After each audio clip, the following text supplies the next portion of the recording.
Good morning students. आज 18 नवंबर 2020 है और आज आपकी कक्षा 9 में वर्कशीट संख्या 57 यानी कि 57 का टर्न है। बच्चों, आज की वर्कशीट संख्या 57 में आपकी हिंदी विषय में वाक, जो कि आपकी पाठ्यपुस्तक क्षितिज से लिया गया पाठ है और इसमें हम पहले पढ़ चुके हैं इसको और इसकी हम रिवीजन कर रहे हैं। ठीक हो? तो देखिए बच्चों, दूसरे नंबर की वाक हमें यहाँ पर दिया गया है। खाका खर कुछ पाएगा नहीं, ने खाकर बनेगा अहंकारी, सम खा तभी होगा संभावी, खुलेगी सांकल बंद द्वार की।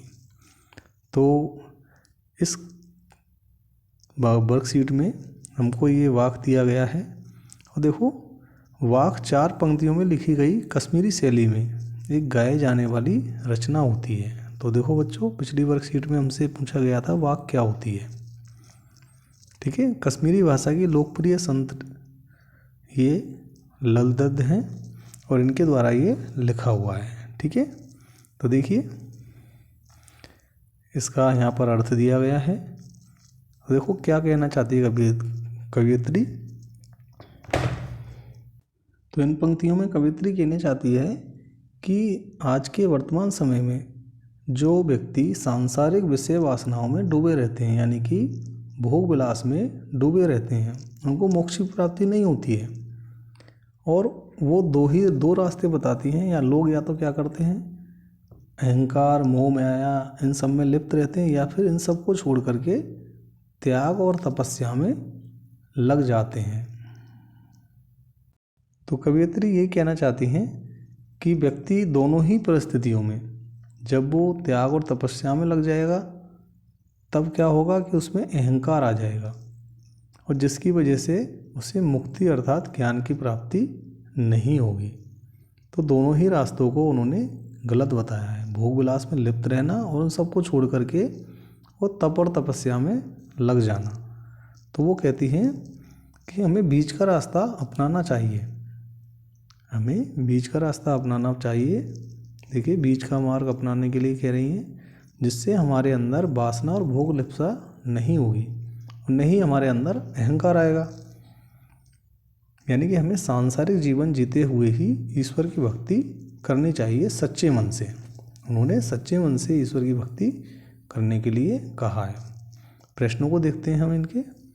कविता बीच का मार्ग अपनाने की सलाह क्यों देती है? तो देखिए, पहला प्रश्न इसका, कवियत्री बीच का मार्ग अपनाने की सलाह क्यों देती हैं? तो क्यों देती हैं?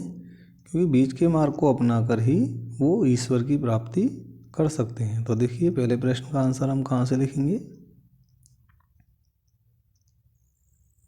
यहाँ से लेके और यहाँ तक। ठीक है, प्रश्न नंबर 1। अगला देखो, बंद द्वार की सांकल खोलने के लिए कवियत्री ने क्या उपाय सुझाया है? तो इसका आंसर देखिए प्रश्न नंबर 2। प्रश्न नंबर 2 का आंसर बीच का मार्ग अपनाने का सुझाव क्यों दिया है। ठीक है, ये आपका प्रश्न नंबर 2 का आंसर हो जाता है। आगे देखिए प्रश्न नंबर 3। प्रश्न नंबर 3 देखिए, ईश्वर प्राप्त करने के लिए कौन कौन से 2 रास्तों को गलत कहा है? तो उन्होंने देखिए कौन से 2 रास्ते गलत कहे हैं। एक तो भोग लिप्सा में, भोग में लिप्त रहना, एक तो इसको गलत कहा है, और दूसरा है सब कुछ छोड़ के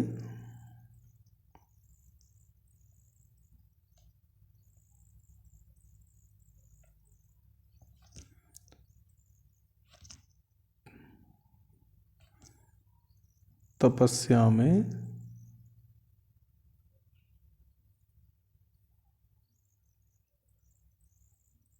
लीन हो जाना।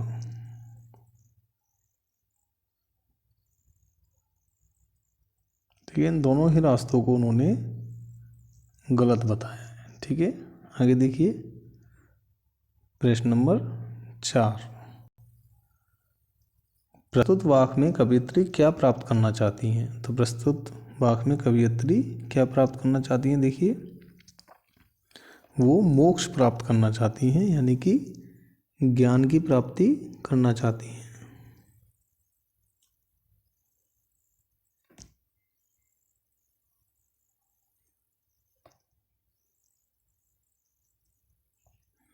ठीक है, आगे देखिए प्रश्न नंबर 5, खा खा कर कुछ पाएगा नहीं, न खाकर बनेगा अहंकारी। तो देखिए वो ये कहना चाहती हैं कि अगर तुम भोग लिप्सा में लिप्त रहोगे या सब कुछ छोड़ दोगे, दोनों ही परिस्थितियों में तुम ईश्वर की प्राप्ति नहीं कर पाओगे। प्रश्न नंबर 5 का आंसर देखिए, ये देखिए प्रश्न नंबर 5। ठीक है, ये आपका प्रश्न नंबर 5 का आंसर हो जाता है। इस तरह से आपकी वर्कशीट कंप्लीट होती है। बच्चों, सोशल डिस्टेंसिंग का पालन करें और मास्क पहने, हाथ धोते रहें और अपने आसपास के लोगों को, अपने परिवार वालों को भी इसके लिए जागरूक करें। बच्चों, आपको पता है कि वर्तमान समय में कोविड-19 जो महामारी है, कोरोना वायरस, वो बहुत ज़्यादा विकराल रूप धारण किए हुए, खासकर हमारी दिल्ली में। तो ठीक है बच्चों, आपको विशेष रूप से ध्यान रखना है और हमेशा अपने और अपने आसपास के लोगों को इस बारे में जागरूक करना है, मास्क पहनना है, हाथ धोते रहना है और बिना मास्क के अगर कोई भी व्यक्ति अपने आसपास का या परिवारजन दिखता है तो उसको इस बारे में समझाना है। ठीक है बच्चों, गुड बाय, टेक केयर।